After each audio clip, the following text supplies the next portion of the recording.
Okay, folks, let's go ahead and bring this hearing of the Falmouth Board of Health to order. Thanks for coming, everyone.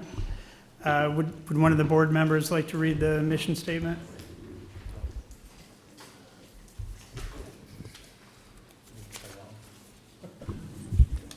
Here, find it. The mission of the Falmouth Board of Health is to protect and promote the health, safety, and well-being of the residents and visitors of the town of Falmouth. The primary functions of the Board of Health to achieve our mission are to prevent and control disease, enforce state and local regulations, promulgate local health regulations, identify and protect from environmental hazards, and advocate for a healthy community. Okay, thanks, George. I want to note that this meeting is being recorded by FCTV, correct? But not broadcast live. And the health agent is recording as well. Is anyone else recording tonight? Okay, thank you. And a brief statement on rules of behavior. At this hearing, we seek public comments on proposed changes to Falmouth's local septic regulation, FHR-15.0. This is the first of two hearings. Public comments will be allowed at the discretion of the chair and will be limited to 2 minutes per speaker. Before providing comments, please state your full name. All comments must be respectful and may not include accusations or disparagement of others. Public comments on items not on the agenda cannot be discussed today, but could be added to future agenda. Does anyone on the board or in the audience have any public comments on items that are not on the agenda tonight? Okay, and a few comments on our purpose for being here. The proposed update to the regulation would require installation of denitrifying septic systems for all new construction with caveats in designated nitrogen-sensitive areas. And in a moment, board member Jed Goldstone will provide a summary of the proposed changes. But first, it's worth providing some comments on why the board proposed this change. As is widely known, Falmouth and other Cape towns are under a requirement from the state to reduce nitrogen loads to estuaries. The primary source of nitrogen is disposal of wastewater within the soil. Beyond the requirement from the state, however, degraded water quality, increasing algal blooms, loss of eelgrass, decline of fisheries, and habitat degradation have been known and increasing problems in Falmouth for several decades.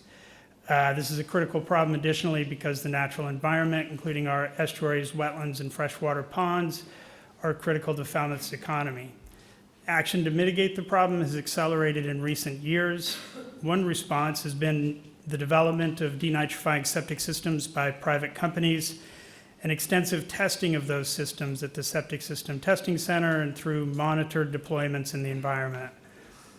That process across more than 2 decades has improved designs and helped us to identify which technologies work well. We're at a place now where these technologies can be a major aspect of the solution to the problem in tandem with sewering in some areas. It's useful to provide some comments on the expected impacts of this change in the regulation. Based on data from the past year on rates of home construction and increases in flow in Falmouth, we can estimate that this change to the regulation will result in installation of as many as 100 denitrifying septic systems per year. This is compared to an estimate that in the range of 6,000 to 7,000 retrofits of existing septic systems to install denitrifying septic systems may be needed to meet water quality standards according to still developing plans within the Water Quality Management Committee. Extrapolation would then suggest that across the 25 or more years that the plans will be carried out, this regulation may help us to avoid solitary retrofits, meaning not accompanied by other major construction on the home, in 2,000 or more existing homes. It may reduce the number of homes that need to be sewered. With each new septic system install or expansion, the Board of Health is asked to permit a new source of nitrogen and other pollution. And the town and homeowners will then be required to spend more to reduce nitrogen pollution from someone else's house or even possibly from the same new houses that are being constructed in the coming years. So in short, this is a proposal to stop digging while we're in a hole.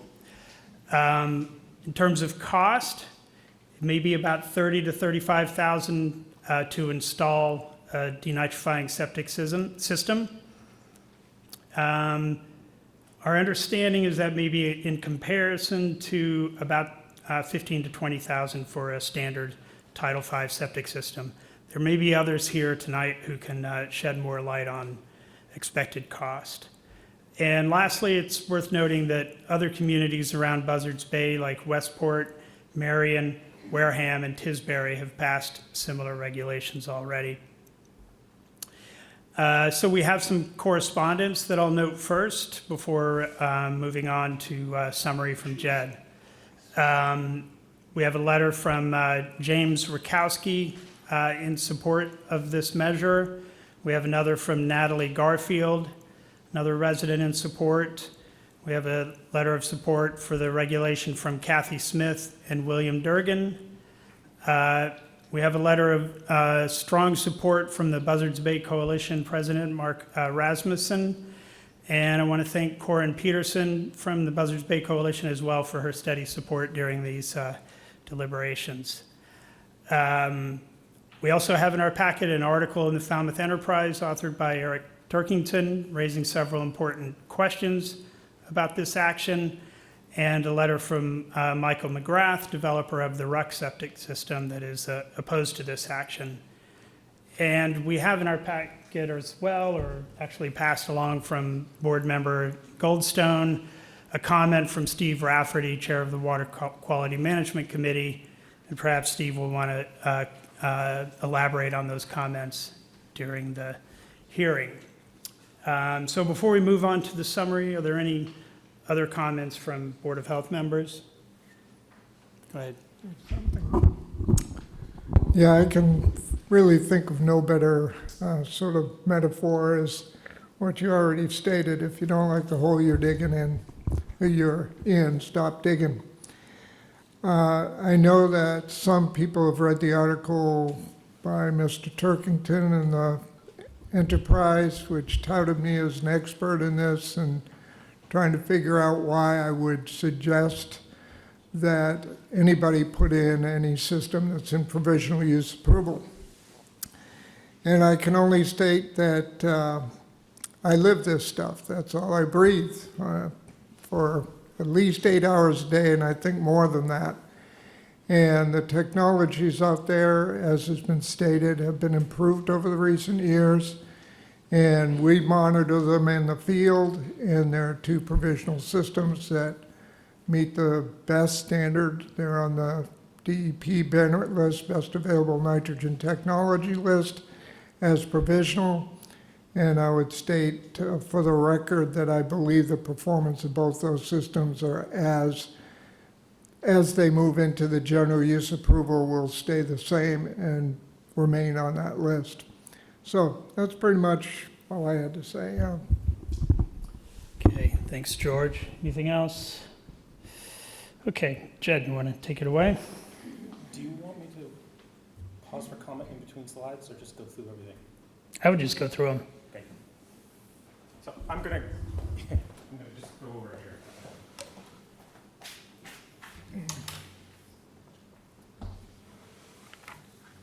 So this regulation, I'm going to go through all the bits of parts of it. Kevin's already introduced the purpose. This is promulgated under the authority of the Board of Health following from Title V, from the purpose of the watershed permit regulations issued by the Mass DEP, and the Clean Waters Act, as well as the intent of the Massachusetts Surface Water Quality Standards. And this has been discussed with Town Council. So we start with some definitions. The best available nitrogen reducing technology, you may hear it. Bannert is spoken. We For the purposes of the section, do not, as long as it's has some level of approval from the state, we accept that, and we have set 10 milligrams of nitrogen per liter or less for the lifetime of the system as our regulatory target. We have defined nitrogen-sensitive areas for the purposes of this particular regulation. All areas designated by the DEP as requiring a watershed permit.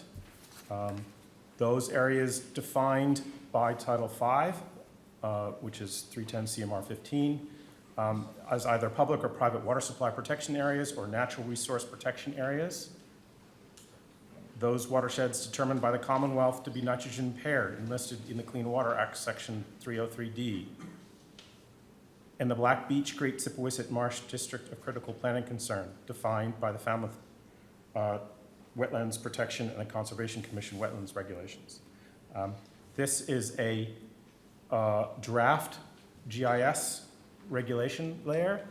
This is has been up on the website for a few weeks, I believe. Note, this is a theme. It is available as a draft. A large, it's approximately, I haven't done the estimates, about 3/4 of Falmouth. It's not all of Falmouth. We further, under definitions, define new construction as the construction of a new building for which an occupancy permit is required, or an increase in the actual or design flow to any system, whether or not it's conforming. This also includes the voluntary demolition and reconstruction of a building without regards to when it was originally built. And note the voluntary. So we require, this proposed regulation would require all new construction located in a lot, any part of which is in a nitrogen sensitive area, to incorporate best available nitrogen reducing technology. We have embedded an exception for future sewer service areas. If at the time that construction commences, there is a vote in town meeting to fund the design for a sewer service area, and a ballot measure has been approved if it's required. If you have been required to install an IA system, you get a credit that you shall not be required to connect to the sewer for a period of 15 years after the sewer project has been completed, or 20 years after the nitrogen reducing system has been installed. This time credit does not exempt an owner from any sewer betterment charges assigned to the property.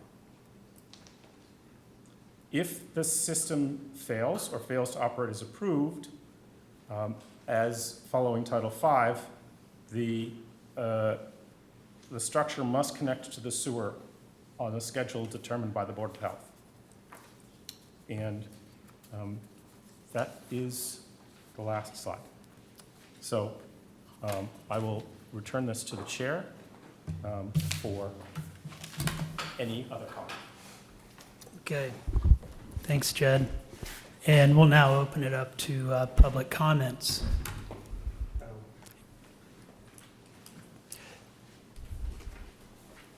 Go ahead. Hello, I'm Amy Lowell. I'm the town's wastewater superintendent. And I appreciate all the hard work that you all have been doing on this. I know you have discussed it at many, many, many, many meetings. And I think it's very important. I fully support the passing of this regulation change. I think it should pass as soon as possible. I agree with the stop digging when you're in a hole analogy, that any new construction in a state-designated nitrogen-sensitive area will need to be removed, offset by the town through its watershed planning, either through sewering or through other nitrogen mitigation strategies. So I fully support this. I did want to make a couple of points. I told Scott I was a little concerned about the use of the term nitrogen-sensitive area here because there is a state definition for that. I would request that at least it be called a BOH nitrogen-sensitive area or something along those lines, because we will have the town is required to do certain things within state-designated nitrogen-sensitive areas. So the title on the town's website is not nitrogen-sensitive areas. It's something like Board of Health IA regulation. I'd prefer that a term like that was used that didn't overlap directly with the state term. But most importantly, I want to conclude that I support this bylaw. Thank you. Thank you.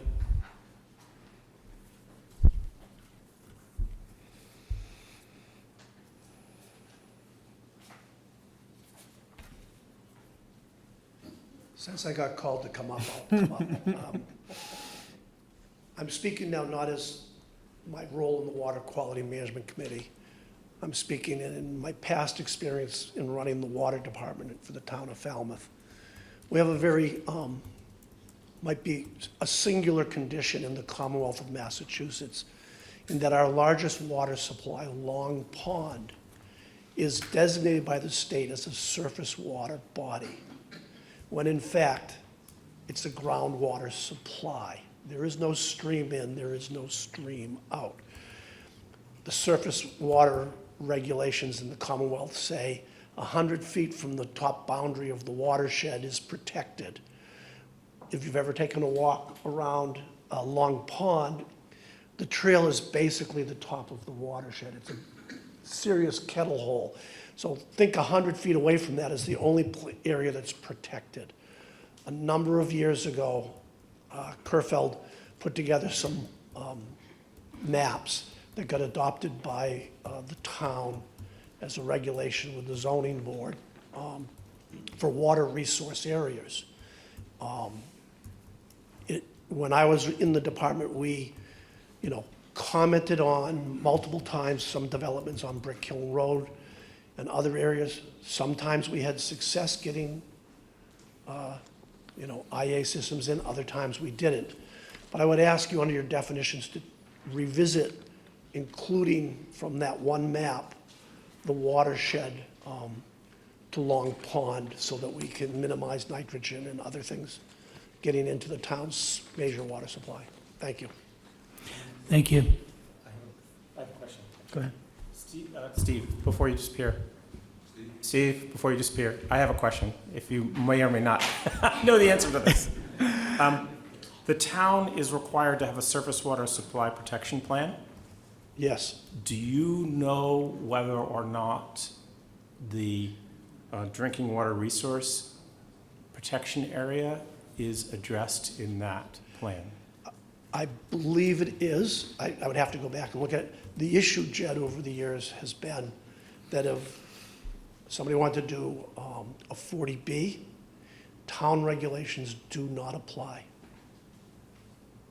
Okay, so, we have a couple of developments that went into that area that were 40Bs, and they did not have to they did not have to comply with the towning's zoning overlay district. Is the surface water supply protection, surface water supply protection plan is required by the state. So that's what, okay. I'll look at this. I'll talk to the water superintendent. I came after this a couple different times, and in the past, never got very far with town council or ZBA or anybody else. A couple cases we were successful, a couple cases we weren't, but I think it should be included. All right, thanks, Steve. Go ahead.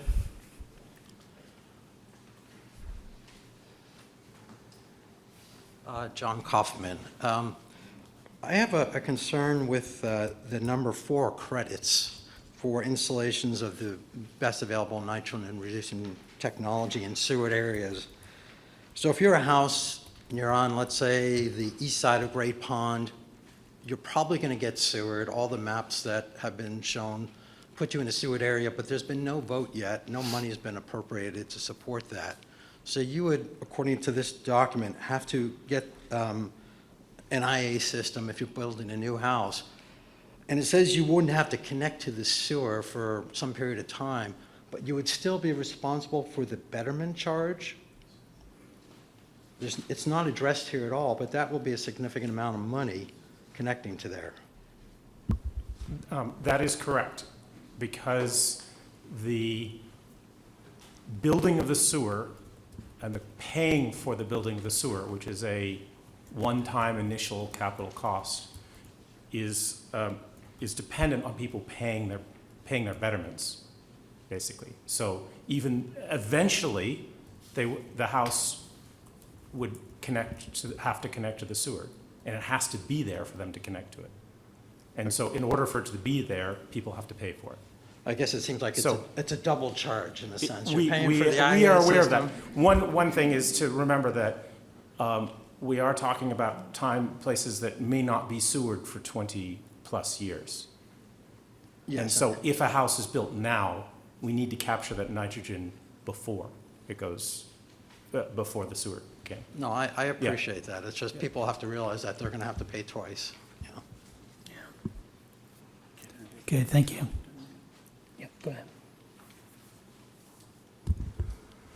On the issue of the cost of all this, I would encourage all of you to encourage the select board to think about, in the grand scheme, how to fairly distribute the cost of the sewers, of the outflow pipe, and of all the people who are going to have to do IA systems. And think of that in totality and what's a fair way to distribute it. I don't pretend to know a fair way. There will be lots of fair ways, and all of them will be unfair to some people. And the burden of money always falls more on people who don't have much, but that we can't fix that, and we do need to fix the water. So, this can has been kicked down the road for many, many years. This is beyond the Board of Health jurisdiction, but I encourage you to encourage the select board and town meeting, if that's required, to come up with a plan before we divide the town into a bunch of different populations who now know what group they're in and will want to have the best deal for that group. Not because they're bad people, but because they're people, and we all want the best thing for our group. So we really ought to get this done now, early on, not hold up what we're going to do, but get moving on a plan for the total cost and how we're going to pay for it, because it's going to be upwards of $1 billion in the next 20 years.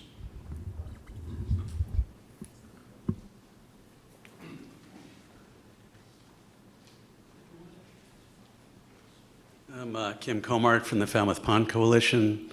We represent 18 freshwater ponds in Falmouth. We strongly endorse the proposal. Also want to note that, as George stated, there are two systems that are on their way to general use approval, neither of which address the phosphorus problem. And this is the first step towards expanding what's probably going to be, there will probably be more triggers for people to be required to install IA septics. This is going to be good for these companies. And so I would say that as you have more interaction with these companies, that you encourage them to try to deal with the phosphorus issue and see if they can address phosphorus through these new technologies. The Nitro website actually says that their system addresses phosphorus. It doesn't.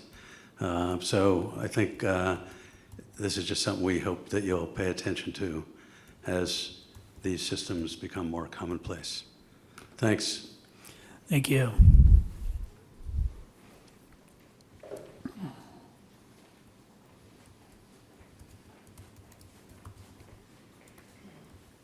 So I'm Chris Neal. I'm a longtime 36-year Falmouth resident, and for most of those years, I've been writing articles in the Enterprise and often on the nitrogen problem. So I've been watching this as a resident and as a scientist here in town for a long time. I strongly support this. I think you did a great job of trying to balance everything that goes into a new regulation. It does affect people differently, but I think this, in the bigger picture, is just the first step. We need to put everybody who is in town on a D-night, anybody who will not be reached by the sewer in my lifetime or your lifetimes should be on a D-night system. As George says, they have gotten better. They really work. They're getting simpler. I would advocate that you encourage them to get even simpler. The nice thing about Title V's is you put them in the ground and you forget about them. When these get to that point, they're going to be just as forgettable as Title V, only they'll just be helping us solve this problem. So I strongly support this, and I encourage you to think about this as one step toward getting everybody who's not reached by sewer expansions in town on a D-night septic system of increasing quality as they're developing. Thanks. Thank you.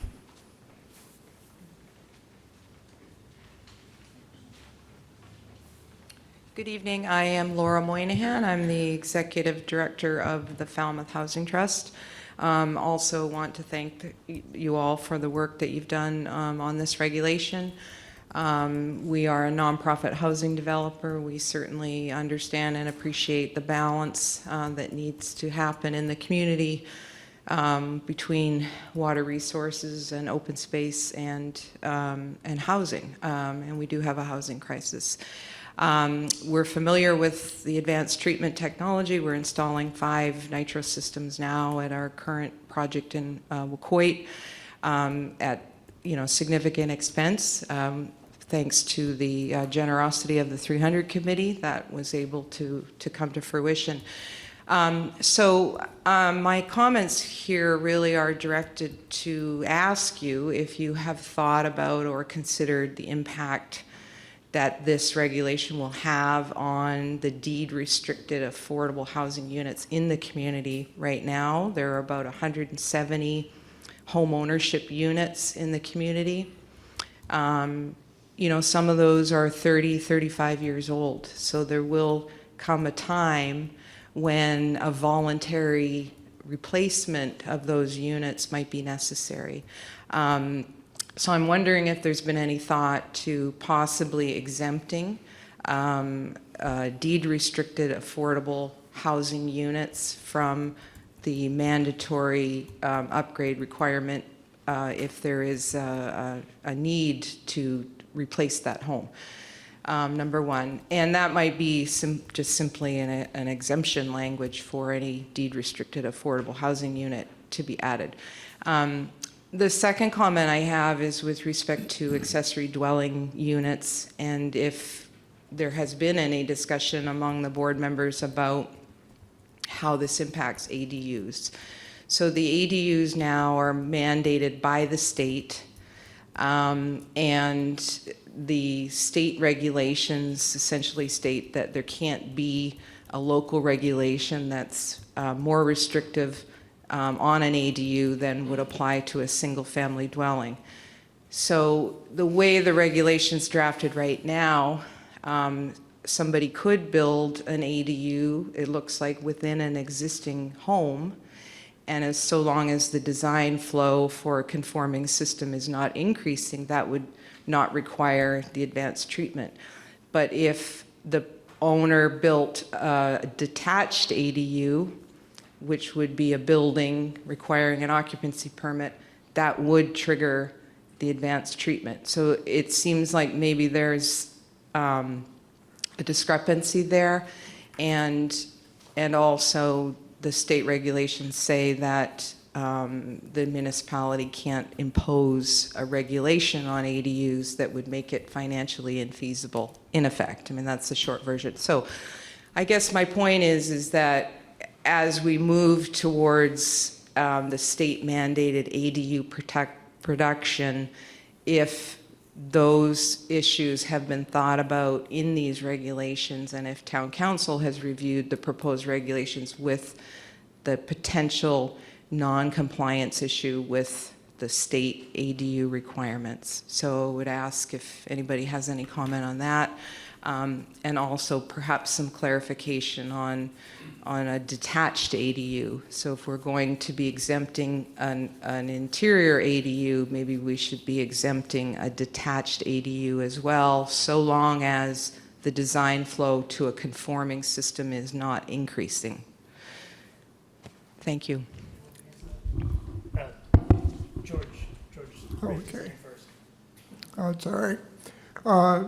Just because it's a detached ADU, DEP looks at a property as a facility. And an detached ADU, which didn't increase occupancy or bedrooms. I'm very familiar with that one, by the way. That there is no increase in the flow for that facility, then it would not trigger that particular part of our regulation.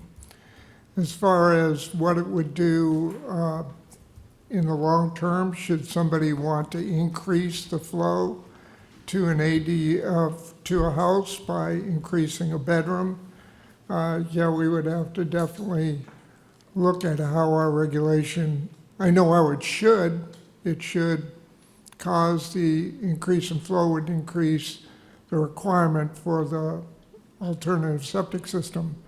And I'm not too sure that particular nitrogen sensitive areas as defined by the state, we wouldn't be able to do that, but it's a good thing we'll check with the town council. Thank you for that, and again, for all the work that you've done on these regulations. So when you were referring to the ADU bylaw, the ADU bylaw until, I would say, May, maybe April, required an increase in flow, whether it's detached or not. If you're adding a bedroom, you'd have to put the denitrification in. The state deemed that not acceptable, so that's been taken out. So right now, that doesn't apply. An ADU is treated just like any other bedroom would be, so if you put a two-bedroom ADU, you're gonna compensate for that. So I just wanted to clarify that. So right now, they're treated in the bylaw as the same as adding a bedroom, or not, depending on what you're doing. So that changed, I think, in April or May. Right, in the and the spring. way this regulation, the draft anyway, I think the trigger is new construction of any building that requires an occupancy permit, which a separate detached building would, but something else inside a dwelling wouldn't. So there's sort of two different things going on there.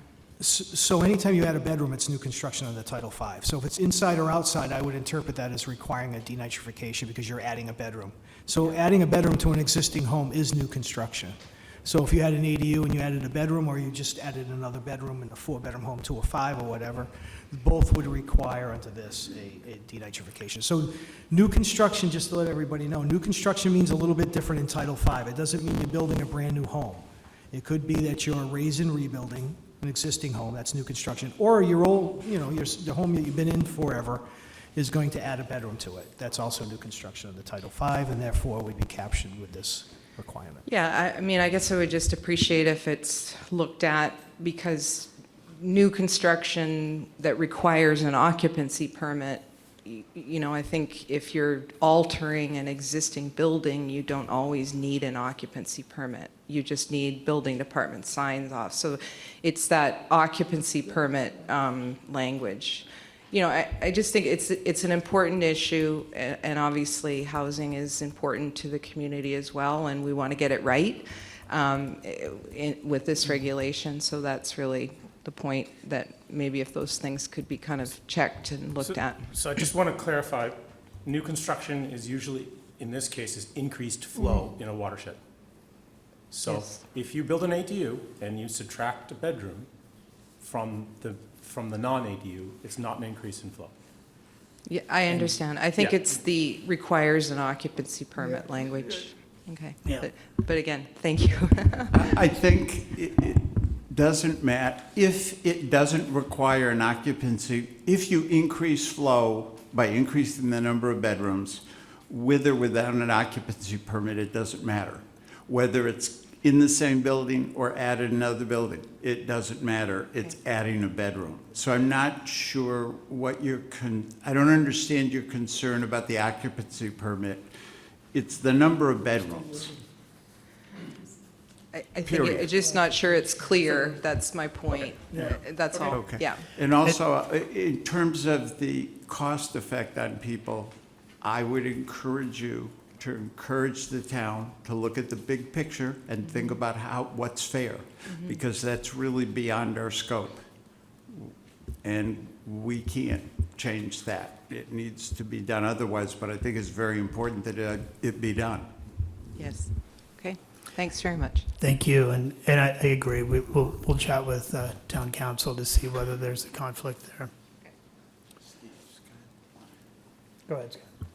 And for everybody listening in the audience, we talk about bedrooms, but this would also be increases in commercial flow as well. So if anybody owns a restaurant, and you want to add 50 seats, or retail that's adding space. So just want to make sure if anybody's listening that also would include commercial, because we're talking mainly about bedrooms, but that's just one way that flow can be increased.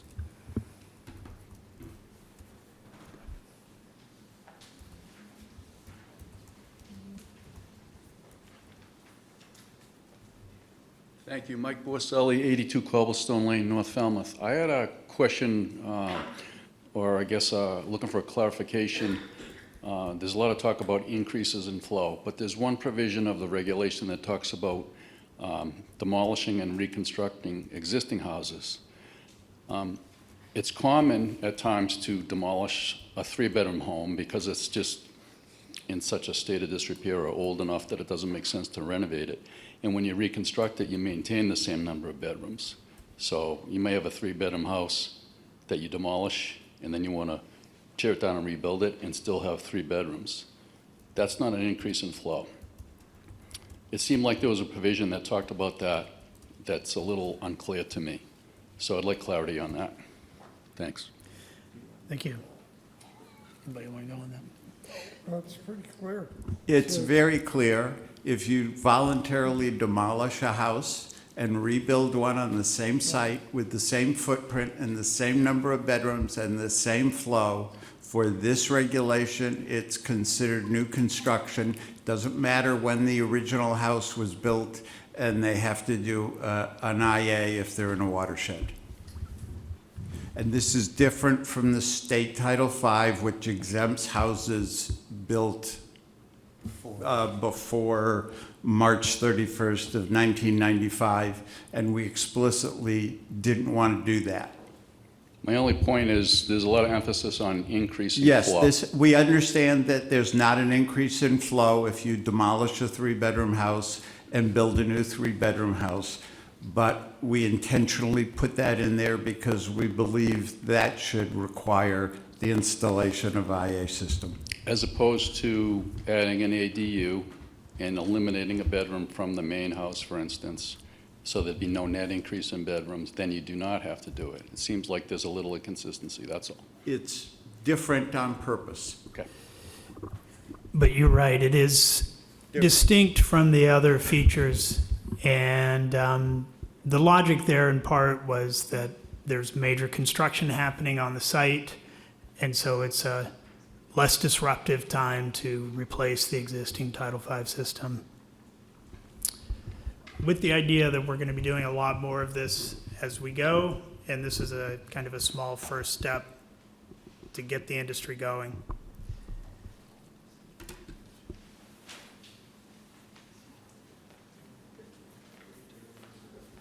Hi, Scott Michelli. I'm an engineer in town and a resident of Falmouth. Just a couple quick comments and then a couple questions. One is, the number that's being thrown out there for these technologies of 30,000 is, in my opinion, my experience, very low. It's 30,000 just to buy them, right? So that's not the install cost, that's not the electrician cost. If you have to upgrade your panel, retrofit's gonna be a little more tough, so that's one comment. The other comment is anyone that's worked with these two companies, they're struggling right now to keep up. So hopefully, Bourne's looking at they're doing the same change to their regulations. They have a public meeting next Wednesday. Regulations look similar to what you guys are proposing. So it's gonna be some real growing pains with these guys trying to keep up, and you guys are probably gonna hear the complaints that these guys can't keep up, but that's just, hopefully the industry picks up, and hopefully there's other technologies that come along. My two questions are, if you proceed with this regulation in the manner that you want, when do you expect this to be in effect, and how are you going to handle permits that are in process that are increases in flow?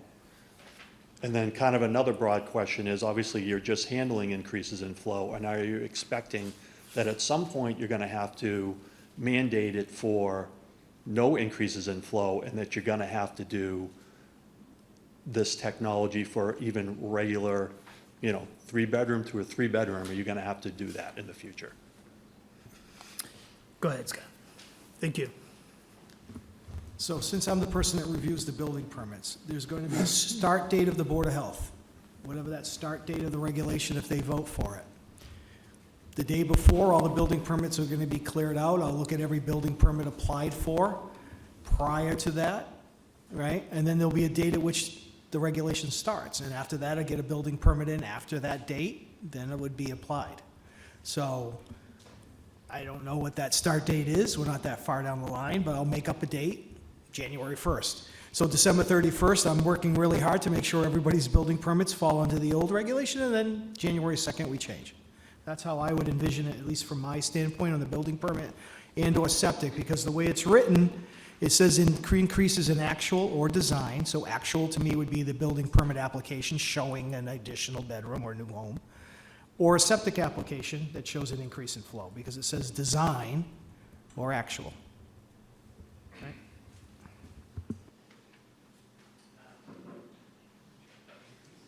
So, yeah, I think...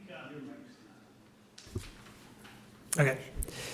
Yeah, to your point about new technologies coming along, it's interesting. In the last couple of months, we've had a couple of fast systems with ongoing data over a few years come before us for a reduction in the number of tests that have to be done per year. And they've been performing under 10 milligrams per liter. Big surprise to us, because they have not tended to perform all that well. And so maybe it suggests that improved management of some of the other existing technologies may be able to reach lower levels, or alternatively, some of these other companies with an increase in the market size may improve their technologies. So that's the goal of a moderate start to all of this, is we start to build up the industry in as slow a way as we can. And you're right, there are going to be growing pains, but I wanted to ask you about your comments about cost. Can you provide us with any more data on your experience? So $30,000 for the unit. If we're talking about new construction or actually building a new house, so we're either going to put in a standard Title V system, or we're going to put in one of these two Bannert systems. Do you see the cost differential as $30,000, or is it $15,000 to $20,000 for a standard system and $35,000 for a denitrifying system? And Steve's going to answer that for us. I'll take the balloon on this one. All right. So the nitro system right now, if you want to go out and just buy the unit and not install it, is just under $30,000. You got to add to that electricity, digging up your yard, and other things. So the Water Quality Management Committee, when we sort of look at these things, we're working with a $45,000 number, which I have referred to as buying a car and burying it in your backyard. So it's not free, and the price can go up depending upon the difficulty of the installation. But for, just looking at the scale of things, we've been using around a $45,000 number. A year ago, we were in the 40, but some prices have crept up. So, and that's compared to 15 to 20 for a standard Title V. I don't have the standard Title V number in front of me. Go ahead, Scott. That is a very loaded question. So the cheapest I could say the septics would start at 17, 18, and that is East Falmouth beach sand with really good access. You can leave the fill on site and all kinds of other factors. If you're doing this in some parts of town on the Moraine, or you're in Sippiwisset, They could be a leaching field and septic tank could cost you $75,000. I would think the average, because we're sandy soil from the high school all the way to Wacoit, is in that 17 to 23 range. And that's for your leach field and a new septic tank. And then you would add that $35,000, $45,000 for the denitrification unit, plus an annual cost of quarterly testing and maintenance of somewhere around $1,000, maybe $1,200, because you're also going to have to run electricity, and you're going to have a little bit of an increase in your electricity. Although these newer systems, nitro especially, is very low usage for its type of technology. So yeah, the value of the leach field is really because of the soil conditions. That would be the big if, okay? But you'd be in that range. So you could be, you know, if you're adding both up in the 60 to 65 range or higher, depending on your soil conditions. Right, but those conditions don't vary depending on whether or not you put in an IA system. It's the same, right? Right, well, So the differential is what's important, right? It is, but there's going to be some cases where it's going to be difficult, and a lot of decisions will have to be made. Is do you want to keep your 1978 leaching pit or your 1997 system because you're digging up your yard? So there'll be some people that'll spend the extra to replace their leaching at that point. It's very going to vary. But yes, the increase is what the system costs to put in. And then the leach field is going to cost what the leach field is going to cost. Yeah. So $20,000 to $25,000 differential is what it sounds like to me.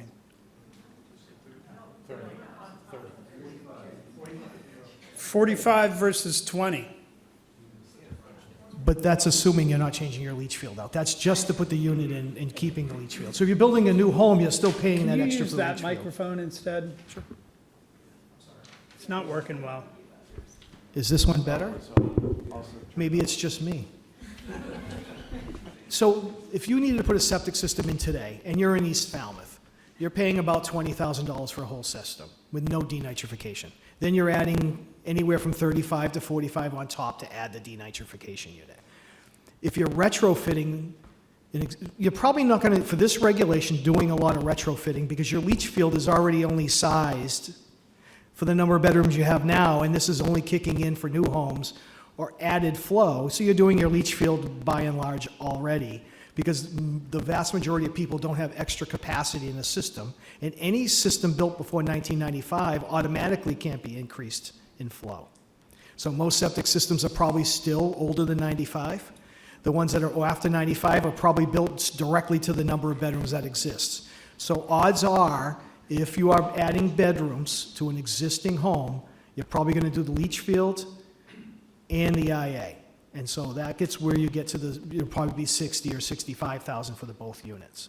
Right, thank you, but I just want to note, once again, it's not because of this new regulation or the installation of the IA that you have to replace your leaching field. Correct. That would happen anyway. Correct. So- That's happening now. That's been happening from day one. Yes. Yes, I absolutely. just want to be clear, Sorry to make it we confusing. need clear data on the differential between a standard system, what you would do without the need to remove nitrogen versus what you would do with the need to remove nitrogen. And I tried to get good data, and I did get good data before this meeting, but it starts to get confusing when we start talking about all the caveats, et cetera. But I think, based on what Steve Rafferty just said, which is a little bit higher than the data that we had coming in, and the concept that a standard system would cost you about $20,000, it's about a $25,000 differential.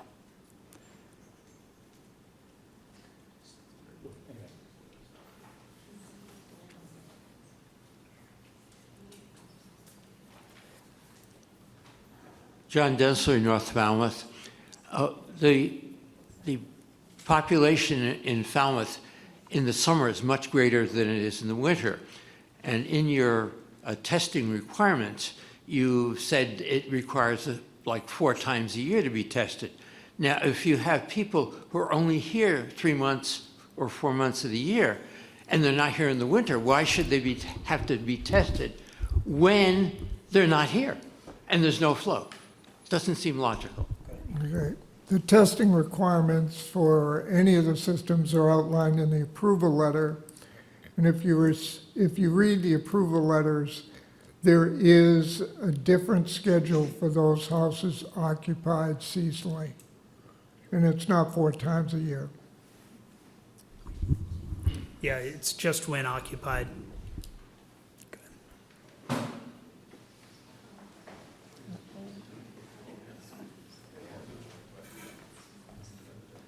Maury Harlow Hawks. I'm a Title V installer, and I just want to make it clear, because the numbers are really important to people. And it is $29,500 for the tank, for nitro. That's just the tank. That's all they do.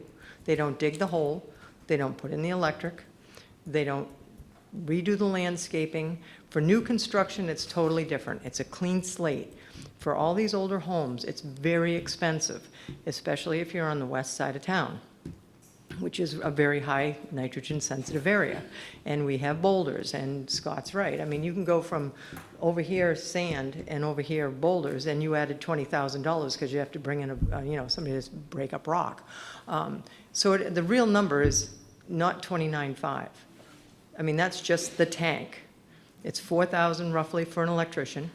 It all depends on the length. We now have to put sand in. Before, we used to just be able to backfill them. Now nitro is requiring everything to be pure, clean sand. There's a lot of little extras, and they add up. And I really hope, I mean, I'm not against this bylaw at all, don't get me wrong.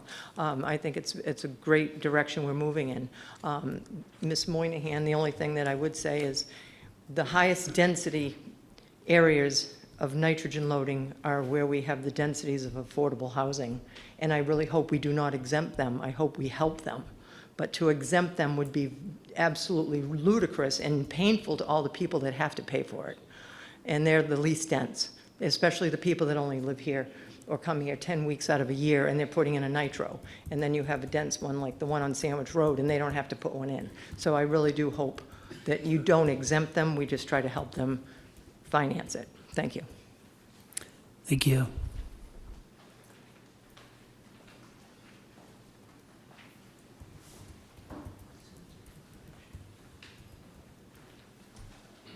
I'm Dan Delianides, West Falmouth. I've had a property since '04, but moved here full-time 2 years ago. We are going to do a tear down. We do have a permit, and we're going to put in a system. We're in full support. In the documentation, though, I'm curious, because I have read, you mentioned a system that has had failure rates that's generally starting to improve. I think Rhode Island got really beat up with some of their systems. We have this quarterly testing period for up to 2 years. If there's a failure rate, so to speak, what I read in here is the onus is on, it's sort of gray. So we've spent a lot of money to implement and put these systems in place. If those groups that we're going to follow your lead and hire these groups, but what if we get a failure rate that's specific to the system? Is that onus just right on the homeowner, or is there any credit that's in that 2-year period? Anything on that?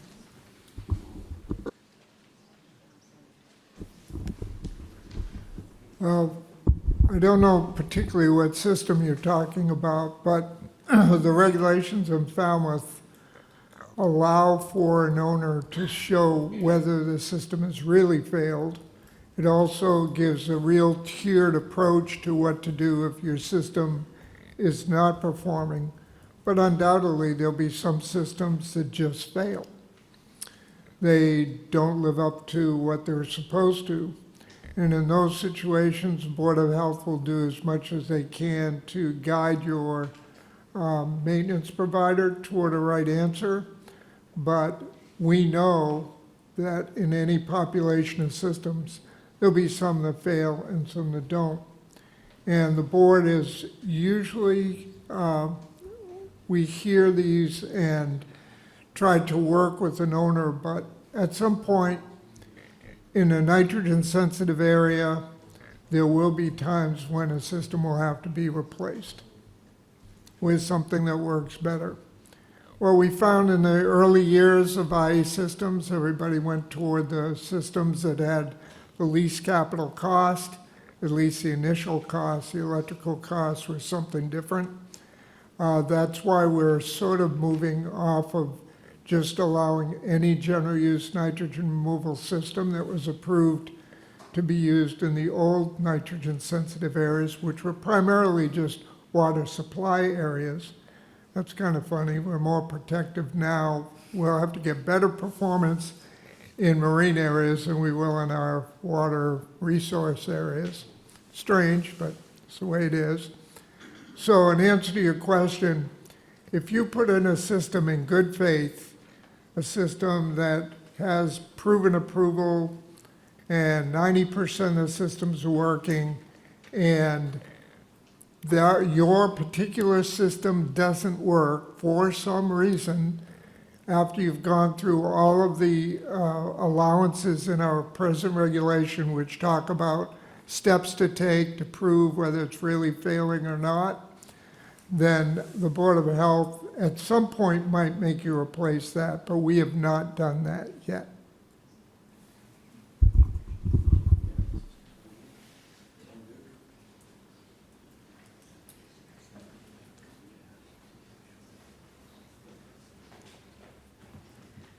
Good evening, I'm Maureen Thomas. I'm a resident of Falmouth and I work full-time for Clean 2.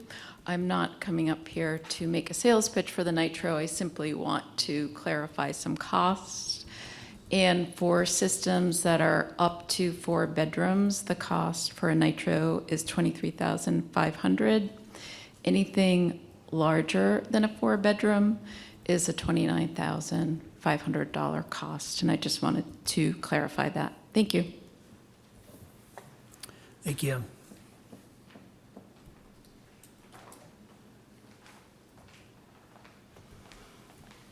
Good evening, I'm Maggie McGaw. I'm speaking on behalf of Citizens for the Protection of Waquoit Bay, and we simply want to applaud the step that you are taking. We think it's an extremely important first step, and we look forward to the addition of additional triggers requiring IA systems to be installed. Thank you. Thank you.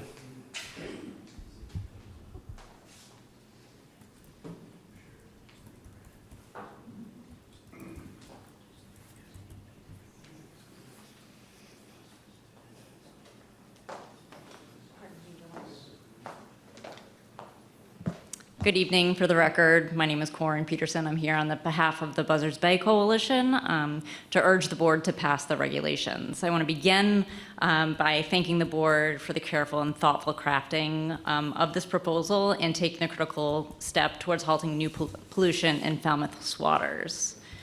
As you well know and have stated this evening, the long-term reliance on conventional septic systems is the reason why Falmouth's coastal waters are polluted with nitrogen today.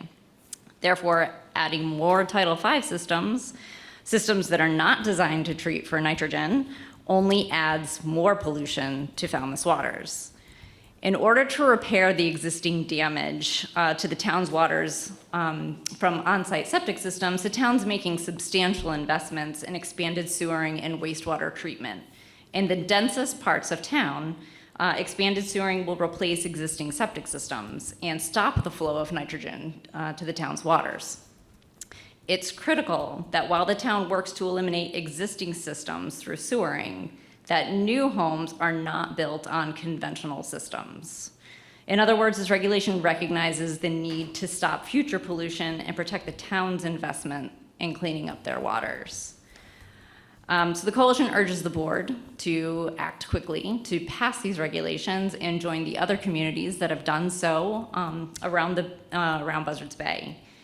I want to thank Maureen for clarifying some of the costs. I want to take my stab at trying to address those costs. So for new construction, not an existing home, there is a lot. That lot requires an engineer to design a conventional, currently it requires an engineer to design a conventional septic system, which includes a 1,500-gallon septic tank and a SAS, so the leach field. So you already have engineering costs and you already have construction costs. So it is very site-specific. As Maury said, West Falmouth tends to be much more difficult than the East Falmouth Waquoit sand. So there is a cost differential just for a conventional system. Add on the IA cost, and that is the box which, and it costs more because it does more to protect our water, is that is between a $24,000 and $30,000 addition. So the delta here is about $24,000 to $30,000 for new construction. There may be a marginal addition for a little bit more engineering because you got to figure out how to put 2 tanks in, and the installer has to be on site a little bit longer because they're digging 2 holes instead of 1. But everybody's mobilized and they're all looking at the site, so it's not a huge additional cost. It really is that $24,000 to $30,000. So I want to again thank you for the opportunity to speak this evening. And thanks. Thank you.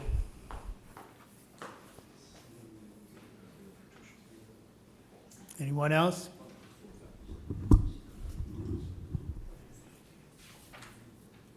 I don't have anything else I'm doing tonight, so.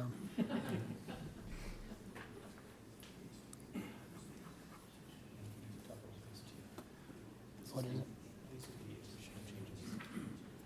Oh, yeah. Sorry. Yeah, go ahead.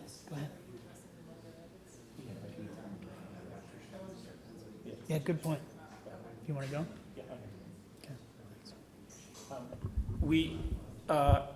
We also want to note, as in the agenda, there's some minor changes to our overall regulations, Chapter 15 of our regulations.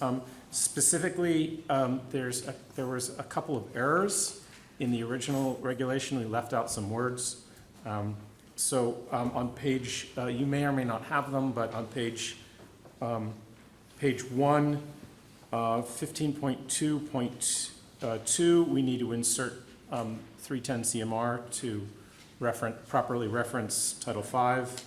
And 15.2.3, we want to note that the North American vertical datum, which is the assumed 0, if you wish, for elevations, may be superseded. So we want to just, by a forthcoming, more correct datum. And so we need to insert the phrase "or any datum that supersedes the system." On page 10,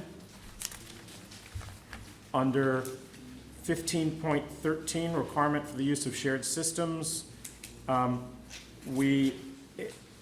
as well 15.14 on the next page, we need to decrease the levels of allowed nitrogen from 12 to 10 milligrams per liter of total nitrogen in order to harmonize our regulations.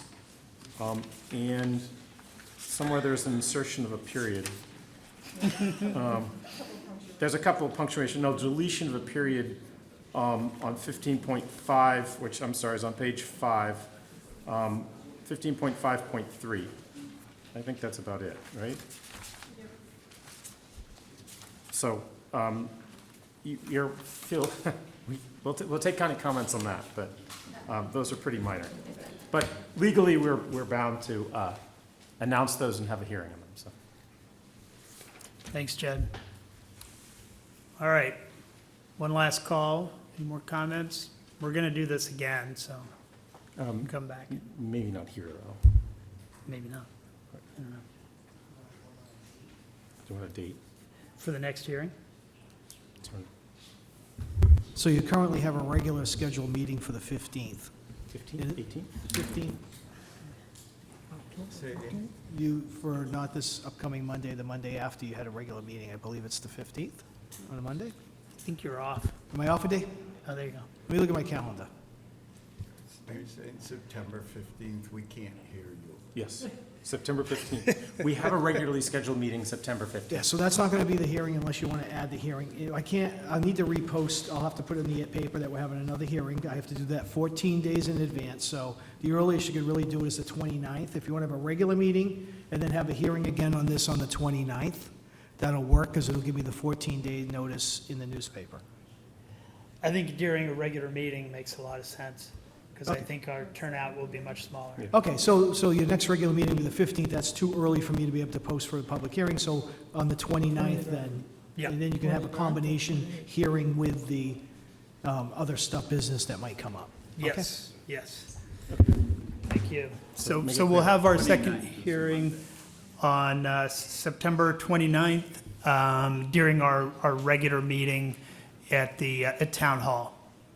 If you have more comments or want to hear any further updates. They can also email. They can email to let them know. Oh, yeah, and you can also email the health agent with any other comments you may have. Yeah. Okay. Yep. Do we have a motion? You gotta close. Close the hearing. Oh, do we have a motion to close the hearing? Thank you. You can close the hearing, and then we'll motion to, you're the Okay. chair to close. Okay, so I will now close the hearing, and thank you everyone for coming. Do we have a motion? Motion to adjourn. A second? Okay, all in favor? All in favor? Aye. Aye. Aye. Amy? Amy. Aye. Just say aye.